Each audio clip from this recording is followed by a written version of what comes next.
The flames devoured the roof of the house as Jack Morrison rode closer, squinting through the smoke.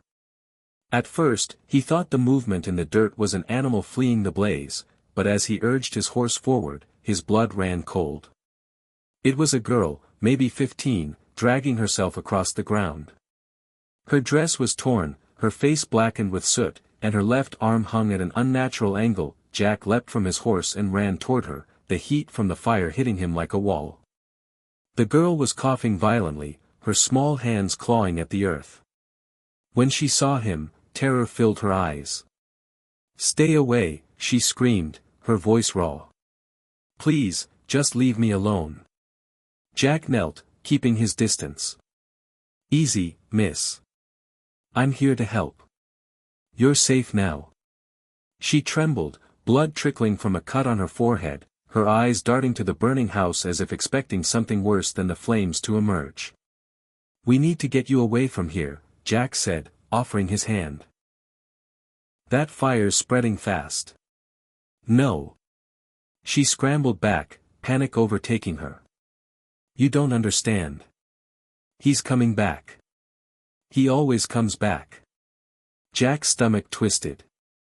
"Who's coming back, miss?" Her lips quivered as she whispered, "My father. He did this. Poured the kerosene and lit the match while I was sleeping." The words hit Jack like a blow. He'd seen cruelty in his 45 years on the frontier, but this was different, a father trying to murder his own child. Why would he do that? Tears mixed with soot on her face. "Because I'm a disgrace. I wouldn't marry the man he chose. He says I'm worthless."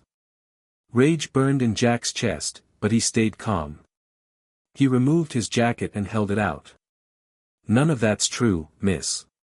You're not alone anymore." She hesitated, then took the jacket, wrapping it around herself. Her haunted eyes met his. "He said he'd finish what he started if the fire didn't kill me." "I'm Jack Morrison." "What's your name?" "Sarah Coleman," she said, glancing at the horizon. "Mr. Morrison, you need to leave. When he realizes I'm alive," but Jack's attention shifted. Over the crackling flames, he heard hoofbeats approaching. His hand moved to his revolver. "Stay behind me, Sarah." The hoofbeats grew louder, carrying angry male voices. Sarah's body went rigid. "That's him," she whispered. "My father. He's coming to make sure I'm dead." Jack helped her to her feet, supporting her as she cradled her injured arm. "How can you be so sure?" "He told me," she said, voice cracking. "Before he lit the match, he looked me in the eyes and said if I survived, he'd put a bullet in my head. Said the family honor demanded it." Jack's jaw clenched. "This isn't the first time he's hurt you, is it?" She shook her head. "Last month, he pushed me down the stairs. Said I fell. Before that, he locked me in the cellar for 3 days without food because I spoke to a boy at church." "And your mother?" "Dead. Since I was 10. Her voice turned hollow. "Sometimes I think she was the lucky one." The hoofbeats were closer now. Jack could make out 4 riders through the smoke. "Sarah, can you ride?" She nodded, pale with pain. "I can try. I'm putting you on my horse. Ride to town and tell Sheriff Watson what happened." "What about you?" Jack checked his revolver's chambers. "I'm having a word with your father." "No." She grabbed his arm with her good hand. "You don't know what he's like. He's insane. Last year, he nearly beat a ranch hand to death for looking at me. He'll kill you." "Maybe," Jack said, "but I'm not letting him finish what he started."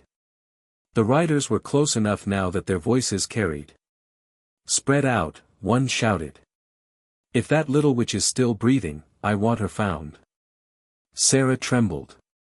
"That's him. My father." Jack positioned himself between her and the riders, hand on his gun. 4 silhouettes emerged, hunters tracking prey. "Sarah, has he tried to kill you before?" She nodded.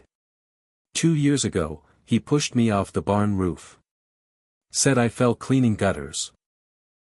Last winter, he locked me outside in a blizzard to teach me obedience.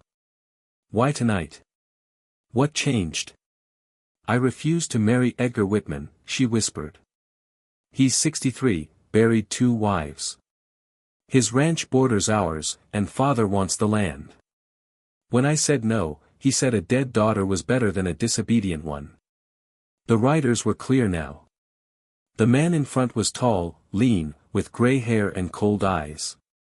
Jack saw the resemblance to Sarah.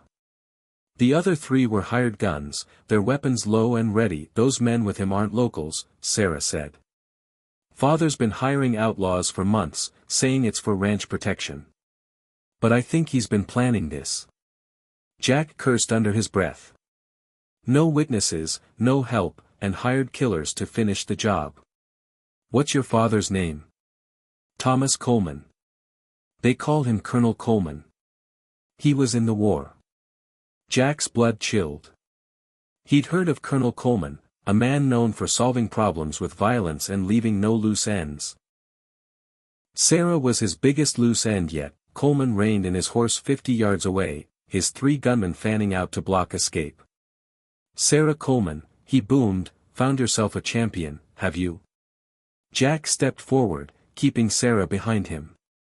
Colonel Coleman, I presume. Care to explain this fire? Coleman laughed, humorless. Explanations aren't necessary, stranger. You'll be dead soon enough. Name's Jack Morrison, and I'm not going anywhere until Sarah's safe. Safe? Coleman's eyes narrowed. She's my property. My blood, my burden. You're meddling in family matters. Sarah whispered behind Jack, property? Is that all I am? You've been trouble since you were born, Coleman spat. Your mother died bringing you into this world, and you've been a curse ever since. Tonight, I fix that. You're talking about killing a 15-year-old girl because she won't marry an old man, Jack said. I'm preserving family honor, Coleman replied. Something a drifter like you wouldn't understand. One of the gunmen, a scarred man with dead eyes, leaned forward. Colonel, we doing this? Sun's getting low. Patience, Burke, Coleman said. Sarah, tell him about Deputy Miller. Sarah stiffened. Father, please, tell him, Coleman ordered. She swallowed. Deputy Miller came to the ranch last month after I showed up at church with a black eye. Asked too many questions. They found him in the river 3 days later. Father said he fell drunk, but, you know better, Coleman finished. Just like Morrison's about to learn. Jack's mind raced. Coleman had killed before to keep his secrets and was ready to do it again.